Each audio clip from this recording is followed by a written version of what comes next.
Hey guys, we are back with another ATX VGC Monday Night Friendly with set number 2. Chase, what's going on, my man? How's it going? It is going well. I just had a lot of fun casting that last set. I enjoyed what I was seeing. I will say Cinderace used to be my least favorite Pokemon in this VGC 2020-2021 format. I really enjoy seeing it now. But Yeah. it looks like we have an issue here with this Porygon. I'm not exactly sure what the issue is, but it's looking like it may or may not be legal for some reason. It looks like it's not battle ready, probably. Yeah, I would guess it came from a previous generation and is not battle ready. If that's the case, then I believe somebody can message them in the Discord to say that they can play on, they can just play on the battle tower rules, and be fine. But I am excited to see these two teams. We see on Chloe's side, we have what has been starting to be called the Fig 2 core. You have your Feeny, your Ensign, your Glastrier, and your Porygon 2. A very common core, one that really was successful in the IC this past weekend, and has been successful in pretty much everything that has been going on in the past 2 or so weeks. And I mean, look at B's team here on the other side. What do you think of this? I think it looks pretty familiar. A lot of people seem to be trying out this Rain Core with the Politoed and the Kingdra lately. And alongside that, so many people are also using Celesteela. And what's a good partner when you have a mass weakness to electric types? Raichu, that would be with the Lightning Rod. And alongside of those 4, you're also going to see the Porygon 2. And something that's a little bit unfamiliar, but we do see it on rare occasions, is that Escavalier. Pretty good combination there. Double steel, double water. Looks pretty good. Looks pretty challenging. I think this is going to be a very well-fought match between these two. It's a good-looking matchup between these two. What's your opinion between these two teams? I think the big thing is Celesteela becomes incredibly difficult to kill whenever you have the rain up and you have the lightning rod user. But even more so than that, you have a Escavalier, which outside of the Incineroar, there's really nothing that can even deal any type of damage to it in Trick Room.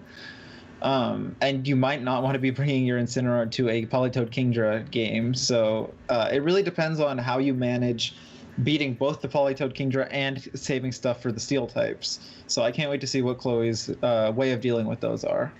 Yeah, my thoughts here are that Chloe's team looks like it really wants that Ice Horse to get going, and that's going to be the most aggressive thing that she has on her side of the field. Other than that, the Tapu Fini is probably the next bet that's going to do the most damage output. But the problem is that the Ice Horse is so weak to a team that has 2 Steel types. Yeah, especially a Steel type that will underspeed it in Trick Room. Because that Steel your max Steel Spike is doing half probably. And even if it is something like a weakness policy Glastrier, which we see it's not, the Steel Spike is giving it the Escavalier the defense boost. An already incredibly bulky Pokemon is getting even more bulky. And you have no super effective move on it if you're the Glastrier. Yeah, absolutely. I would agree. I know this Rain Core with the Politoed Kingdra is something that we've seen our very own Roller Coaster try out a few times here. I think he's been using it off and on in Series 7, but I think more so in Series 6, if I recall. Yeah, no, it's a combination of rain teams that we've seen before. It's a little bit of Roller Coasters. It's a little bit of the Team B's brought, I believe, a couple of weeks ago.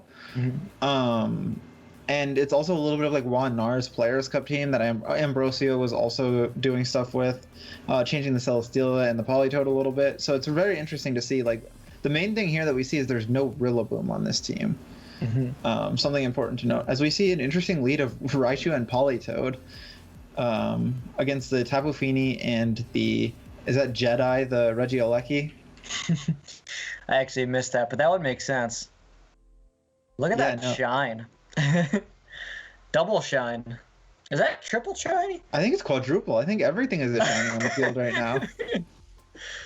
That's pretty cool. So yeah, we have Jedi, the Regieleki, the Choice Specs Regieleki here, which is, by the way, one of the most terrifying things to fight against. Because did you know Choice Specs Electro Ball does more than 50% to Dynamax Glastrier? No, that's remarkable. Yeah, you have a Pokemon that has 100 base HP and like 120 base special defense or whatever, and you're doing like more than half, which is ridiculous. Um, but yeah, it's a really interesting position here as both players lead electric type and water type into each other. And there's really kind of a stalemate because neither can do particularly that much damage at this point. Yeah, so here in this turn one, we do see Chloe is actually just going to opt for the double switch here, switching out that Regieleki into that Ice Horse, and the Tapu Fini is going to be replaced by that Porygon 2, which has download, and the nickname Blueberry is quite fitting there. Raichu is going to go ahead and Volt Switch into the Marina slot, which is the Ice Horse. Going to get that crit, going to do a little bit of extra damage, but it's not going to do a whole lot. That looks like Assault Vest if I were to guess. That was took that hit pretty well. Yeah, no, that took it about as well as a regular non-Assault Vest Ice Horse obviously would have taken from a non-critical hit. But at this point, we see the Ice Beam plus the Volt Switch not even doing more than like a third of damage to this Ice Horse. Yeah, so pretty good. Looks like B is going on the kind of aggressive with the double attack, but also a little bit neutral with the Volt Switch out into the Escavalier, trying to get things set up. I think both players are kind of in a reasonable position still in this turn two here. Yeah, I'd say having the Escavalier out with potentially what it looks like of Chloe setting Trick Room might be a really good position to be in, as now you have the Porygon 2 out as well if you're bees. And this Escavalier could just potentially start doing a bunch of damage now. Yeah, so what do you think Chloe's best bet here is to do with the Ice Horse when it comes to the Escavalier? Because that thing is going to be really hard to get through. Yeah. Probably the biggest problem for Chloe. Well, I mean, we're going to see a Max Quake here, which is, I believe, the strongest attack you can do into it. But if I had to guess, if this Escavalier chooses to Dynamax this turn, which, as we see, it is Dynamaxing this turn, it's going to be only taking like 20-25% from this Max Quake. If that, I'm not even sure a Max Quake would 2-hit KO a non-Dynamax Escavalier, just because of how bulky this Pokemon is. And as soon as it gets a Steel Spike boost up, it's going to be pretty difficult for anything to KO it. Mm-hmm. Yeah, absolutely. And we do see both of our players Dynamax here. It's going to be the Max Knuckle actually coming out from this Marina, the Ice Horse, targeting into that Escavalier slot, only doing chip damage, as Chase mentioned. And it is going to be that attack boost coming from that Knuckle, obviously.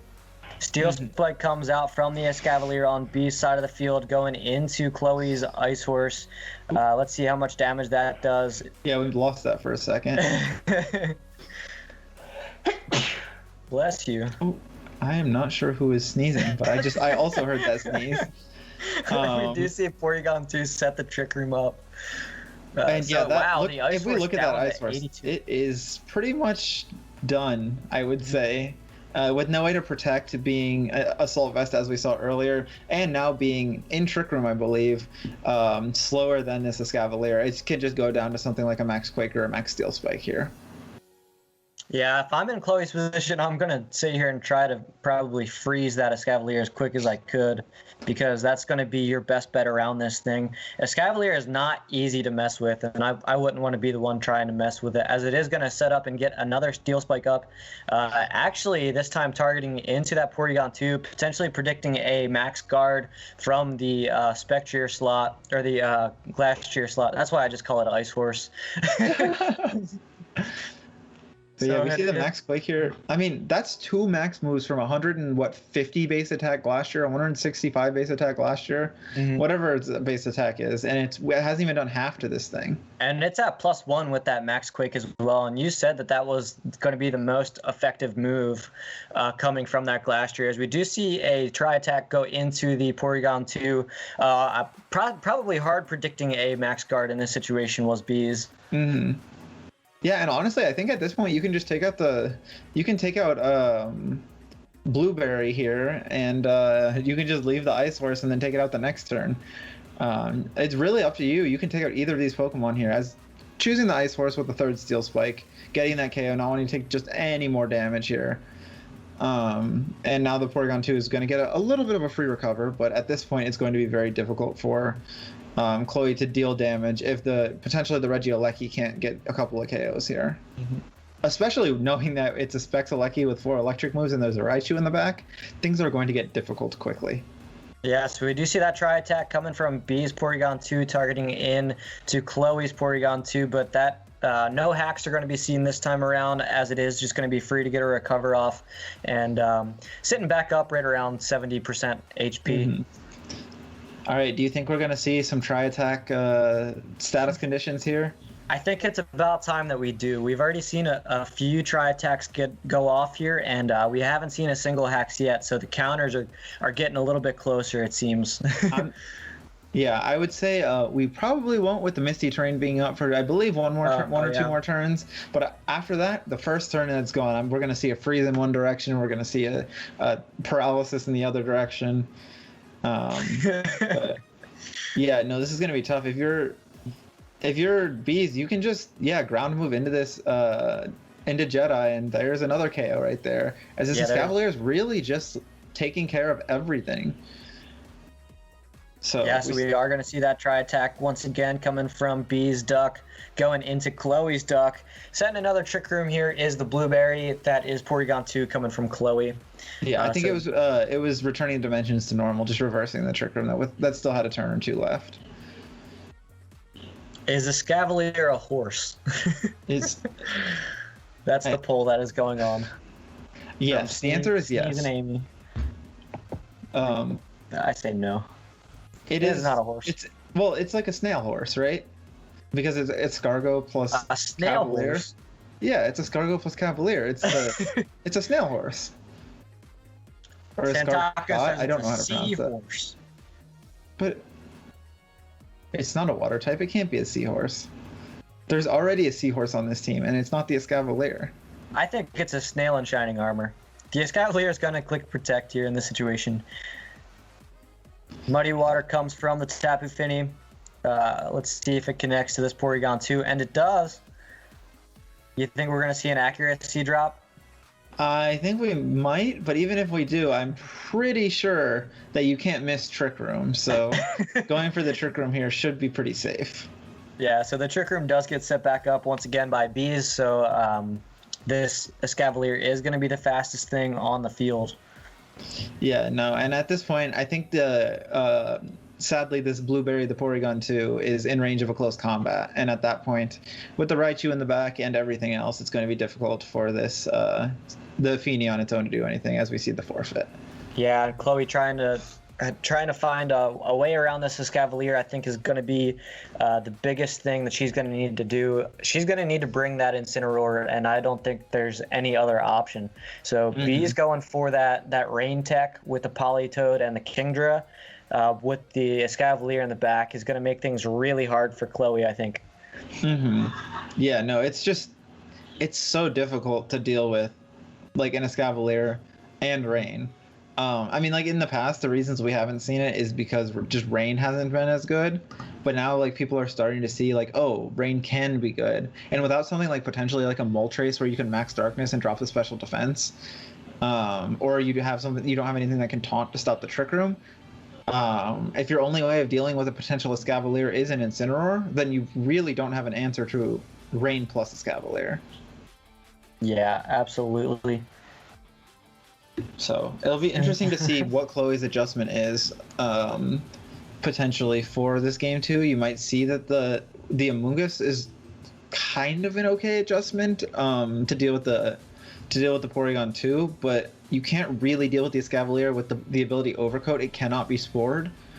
Something that makes it even more difficult to deal with because your common Trick Room answers are Amoonguss, and it's just like, oh, you have an Amoonguss, nice. You really only have one Pokemon on the field right now. So, if you had to guess, what would you think that both of these players are thinking going into this game too? I think if I'm Bees, I'm realizing that the only counter that Chloe really has for the Escavalier is going to be that Incineroar. So if I'm Bees, I'm just straight up setting up Rain once again right off the bat. I don't think you need to bring Raichu. You probably don't even need to bring Celesteela, to be honest with you. We do see the Raichu, surprisingly. A very different lead from, I would say, both of these players, with only the Raichu being the same as it was in the last 4 of the leads. We see the event Amoongus, actually, I believe it was coming out of a Cherish Ball there, and then a Shiny Incineroar against a Porygon 2 and a Raichu here. Mm-hmm. So it'll be interesting to see here how Chloe decides to deal with it, looking like faking out into the Raichu and trying to spore the Porygon 2, but I'm not sure if this helps with like a fake out into Amoongus and a Trick Room. That would be the one scary thing here, but it could potentially work out. Yeah, absolutely. Both options, both teams here have the option to fake out, so I'm kind of curious to which one is going to fake out which side.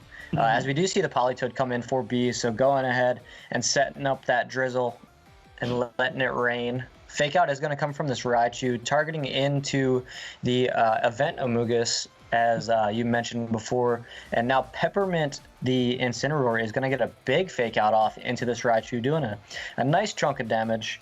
Yeah. And this Politoed is pretty free to just go for a strong, potentially... I mean, like, we saw that Politoed do only the Ice Beam into the Glastrier, but it did a decent amount. It could potentially be something like a Specs Politoed. So you have the chance of Ice Beaming into the Amoongus, or you could Scald into the Incineroar, but it looks like we see the Raichu initially just Volt Switch out of there, probably going back into something like the Porygon 2 or the Escavalier, which you would assume are the two in the back. So... Yeah, absolutely. And we do see that Porygon 2 coming in, getting that download boost. Going to be the attack, so not going to help so much. Politoed is going to opt for the Ice Beam here, targeting down that Amoongus. Super effective attack. We see Parting Shot comes out from the Peppermint Incineroar into the Politoed. So that's going to lose some of its special attack. And let's see what Chloe goes ahead and switches in. Yeah, I guess really it's probably the Jedi. Yeah, I would also say the Jedi is a pretty safe bet here. The one issue you run into is you can only go for Electro Web with the threat of the Raichu in the back. And now the Amoongus is in Ice Beam range from this Porygon 2. It's in a future Ice Beam range from this Politoed. It's going to have to switch out to regenerate back its HP. Mm-hmm. Yes, we do see that Spore coming out from the Amoongus into the Politoed, so the Politoed is now asleep. If I'm Chloe in this situation, I'm probably either going to switch out the Amoongus to get that Regenerator boost, or really it's actually kind of safe to be in there, unless this Porygon 2 is going to go for a Ice Beam, which we see is not going to. It's going to be the Raichu coming back out. We're seeing a Dynamax Regieleki with only electric moves with the Lightning Rod Raichu on the field. This is something you do not want to ever see if you're the player with the Regieleki. This is... I mean, you had to make a call at some point to get out of this cycle of Ice Beam, fake out, Ice Beam, switch, wait for sleep to be out, and things of that sort, but now this Raichu is pretty free to just, okay, I'm going to sit on the field. It doesn't even actually have to sit on the field. It can just Volt Switch every single turn and then just come back in. And there's nothing you can really do about it because you can't threaten to... It's slower than the Aleki and it can't really do anything. Yeah, so the Amoongus does get a Spore off here, so it does go into that Raichu. So even though Chloe doesn't really have much that she can do here with her Dynamax, not very threatened by two Pokemon that are sleeping on the other side of the field. Yeah, and at this point, I mean, what is this Aleki going to do? Does it just continuously max Lightning and hope that the Raichu switches out? Because other than that, I don't know what you do here if you're a max Aleki in front of a Raichu. Yeah, so we do see the Amoongus switch out for Incineroar.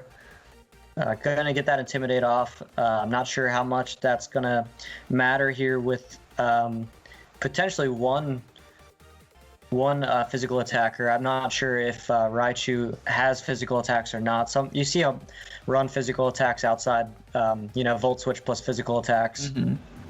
Yeah, I would tend to guess that this one is more so a special attacker with Volt Switch, potentially like Charmer, Eerie Impulse, Electro Web, or Nuzzle, and Fake Out. But you never know. You could see something like what Yuri did at Collinsville and got top 16 with Volt Tackle Raichu. I believe it was Volt Switch, Volt Tackle, Helping Hand, Fake Out Raichu, which is a pretty cool set. Maybe not the best set nowadays. It was great next to Gyarados back in like Series 2. So Yeah, it's just gonna be tough here. This is 3 max turns where you're just giving the Raichu special attack boost and not doing any damage. Yeah, absolutely. I guess if you're bees in this situation, maybe you just wait this one out. But actually is just going to switch the Politoed out into the Porygon 2. Let's see if they get the download. I didn't see what it was, actually. I believe it was just attack, but yeah, no, I mean, it's kind of sad when your max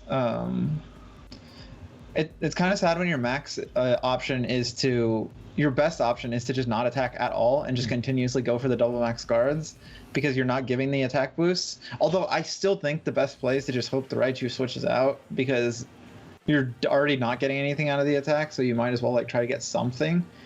But it's really just impossible when you have something like this going on. And now the Porygon's pretty free to just get a Trick Room up this turn and bring in the Escavalier to kind of sweep from here. Mm-hmm. So. Yeah, so we do see Jedi, the Regieleki, come out. Tapu Fini's going to take its spot. We're going to see that shine real fast. Mm-hmm. Just is all of Chloe's Pokemon shiny? I don't know. I know the Amoonguss is the event shiny. Mm-hmm. I didn't think the Glastrier was shiny, but I could have missed that one. I don't think it is either. So. Yes, wow, this is going to be a free switch in and a Trick Room, I assume, from bees. And now you there you go. You get your Escavalier into position, and you can switch Rain back in to deal with the Incineroar, or you might just close combat the Incineroar and try attack it to get damage off, or to get a KO. Like you can max Quake and try attack, you can close combat, try attack, whatever you so choose. And it's going to be very difficult for Chloe to do anything. Her best option might be to try to Parting Shot out, and then get another Intimidate off. But I don't think there's much that you can do here. Yeah, I think if I'm bees in this situation, I'm probably going to max Quake into this Incineroar and try to not let it get the Intimidate drops as much as possible. So we are going to see a switch out from the Porygon 2 on B's side of the field into the sleeping Politoed, still with the eyes closed. Going to go ahead and set the Rain up. So this potential fire attack is not going to do as much as it was going to before, if it even gets one off. Yeah, and I would tend to guess that I don't believe we saw it going for the fire type attack into the Escavalier, but even if it does make it through the turn, like it's just going to be like the damage is going to be so low at this point, and you're going to start seeing, okay, there's boost number 1 for the Escavalier, and now once it starts getting Quake boosts, and we see a Steel Spike initially this turn into the Tapu Fini, but once it, oh my gosh, that's so strong. So much damage. Is that neutral or that's yeah, that's just neutral damage. Yeah. Doing like more than 2/3 as we see. That actually does a lot. Yeah, that's a 4-time super effective move that did 30% though. When you put everything into perspective. I know the Rain takes away one of the super effective and the Dynamax takes away the other.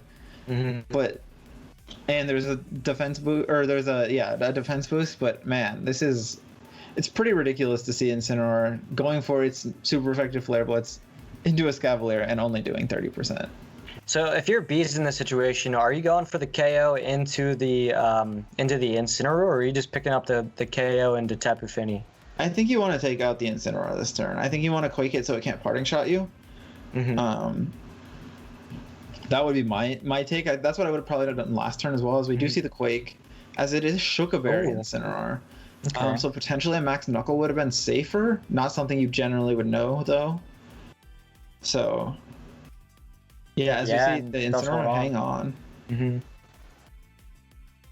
But it is important to note... oh, go ahead. You first. No, I was just going to say we are seeing the special defense boost, so it is going to be a little bit easier to handle the Tapu Fini potentially. But this Flare Blitz doing so much damage, and we are going to see the Incineroar go down to its own recoil. Yeah, and I mean, at this point, you still have... I mean, the Regieleki still could become a problem. And that's always like the case.